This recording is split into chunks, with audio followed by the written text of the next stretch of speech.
शहजाद इकबाल साहब, आपसे डिस्कशन का आगाज करेंगे।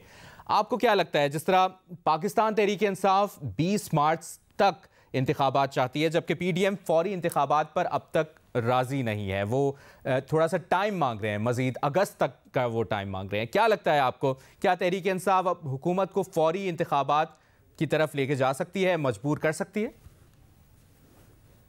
देखें, वैसे पाकिस्तान तहरीक इंसाफ तो मेरे ख्याल से पिछले अप्रैल में ही चाहती थी कि असेंबलियां तहलील हो जाएं और इलेक्शन हो जाए, लेकिन जो भी उनकी टैक्टिक्स या स्ट्रेटजी रही है दबाव डालने की, उसमें उनको नाकामी हुई है। पहले वो कौमी असेंबली से बाहर आ गए इस्तीफे दे के, तब भी इलेक्शंस नहीं हुए।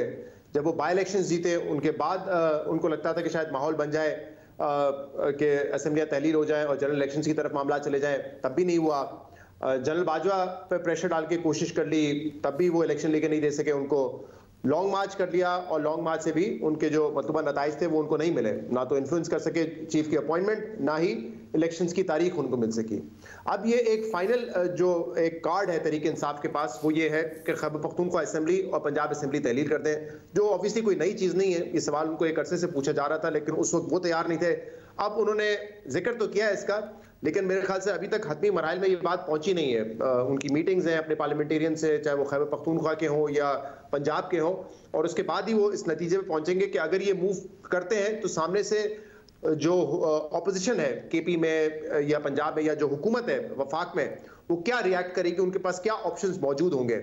आपने सुना होगा कि वोट ऑफ कॉन्फिडेंस या वोट ऑफ नो कॉन्फिडेंस के हवाले से तैयारियां हो रही हैं, तो वो अपने ऑब्वियसली प्रोज एंड कॉन्स देख रहे हैं कि अगर हम एक सियासी मूव चलते हैं तो उसका काउंटर मूव क्या होगा। क्योंकि कौमी असेंबली में भी जब इस्तीफे दिए उन्होंने, उस पर बाई इलेक्शन तो नहीं हुए, उनके कहीं इस्तीफे कबूल मंजूर नहीं हो रहे, कहीं पे वो खुद पिटीशन लेके चले गए।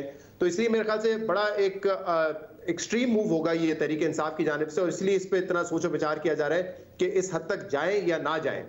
क्योंकि कोई अगर गवर्नर आज लग जाता है मिसाल के तौर पे, जो लगना मुश्किल है, तो फिर सूरत हाल कहां होगी। और अगर मामला फिर भी जनरल इलेक्शंस की तरफ नहीं जाते और सिर्फ 2 असेंबलीज की इलेक्शन के हद तक रहते हैं मामला, तो फिर क्या होगा।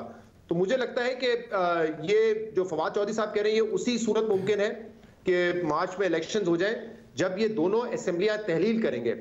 लेकिन ये आई डोंट नो, हमने कभी ये देखा नहीं है कि पाकिस्तान की तारीख में ये हुआ हो कि 2 सूबाई असेंबलियों में तो इलेक्शन हो रहा हो, लेकिन जो बाकी सूबाई असेंबली है या वफाक है, वहां पे इलेक्शन ना हो रहा हो। ऐसा कभी पाकिस्तान में नहीं हुआ है। प्रोविंशियल इलेक्शंस और जो कौमी असेंबली के इलेक्शंस होते हैं, जो जनरल इलेक्शंस, वो हमेशा साथ ही हुए हैं। तो इसलिए ये कैसे पुश करेंगे समझ नहीं आ रहा, और क्या वजह होगी। या तो हालात वाकई इतने बिगड़ जाए कि फिर आपके पास कोई ऑप्शन ना हो। अदरवाइज मेरी अभी जब रिसेंटली मुराद अली शाह साहब से भी इस हवाले से बात हुई थी, तो वो भी कह रहे हैं कि हम नहीं समझते हैं कि शायद हुकूमत तोड़े तहरीक इंसाफ, और अगर तोड़ भी देते हैं तो हम क्यों सिंध असेंबली तोड़ेंगे। तो मुझे लगता है कि जनरल इलेक्शंस की तरफ तो मुश्किल है ये कहना कि हालात चले जाएंगे मार्च तक, जो फवाद चौधरी साहब की ख्वाहिश है। अगर वो इस नतीजे पे पहुंचते हैं कि हमने ये दोनों असेंबलीज तहलील करती हैं और ऑपोजिशन कोई रुकावट नहीं डाल सकती, तो मेरे ख्याल से इन 2 असेंबलीज तक तो हो जाएंगे इलेक्शन। जनरल इलेक्शंस का कहना मुझे लग रहा है मुश्किल है मार्च तक।